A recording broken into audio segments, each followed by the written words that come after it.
Ang suntok ni Ando ay sobrang lakas na ang gauge ay medyo umatras. Habang patuloy na tumataas ang mga numero, isang kaklase nila ang napansin na nalampasan ni Ando ang record ng class rep at naging bagong class record ito. Tila naguguluhan si Ando, patuloy niyang tinitingnan ang kanyang kamao. Agad namang nagkunwaring galit si Jiang, tinawag niyang takaw pansin si Ando dahil hindi sinabi na lihim itong nagsanay ng super reckless bull force at nalampasan ang record. Nang class repont nagulat ang mga babae sa klase nang marinig nila ang tungkol sa super reckless bull force. Nagkunwaring nag-iisip ng malakas si Jiang para marinig ng mga kaklase at sinabi niyang napakamahal ng instruktor na nagtuturo nito ang pagtaas ng higit sa 10 kilo sa gauge ay katumbas ng 1 punto sa entrance exam.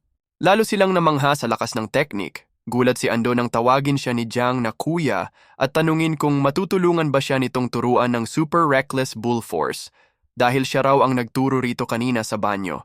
Sinabi ni Jiang na huwag agad tanggihan ang alok dahil magbabayad siya ng cultivation resources para sa pagtuturo at hindi pababayaan si Ando.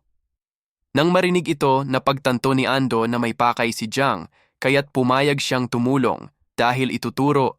Na rin naman ni Ando, iminungkahi ni Jiang na bumuo sila ng study group. Lahat ay mag-aambag ng cultivation resources bilang kabayaran upang mapagbuti pa ang teknik ni Ando. Agad na sumang-ayon ang klase, maliban kay Zhu Hayorin na nakaupo at nakamasid ng galit, isang system notification ang nag-abiso. Plial 7 contribution points kay Jiang dahil ang suhestyon niya ay nagpalaganap ng pagkakaisa at nagpaigting ng pagnanais mag-aral ng mga estudyante. Tumaas din ang fighting strength ng Dragon City. Ilang sandali pa, nasa rooftop sina Ando at Jiang. Kunin mo na lahat ng resources, wika ni Jiang. Tao na akong naaksaya, kailangan ko ito.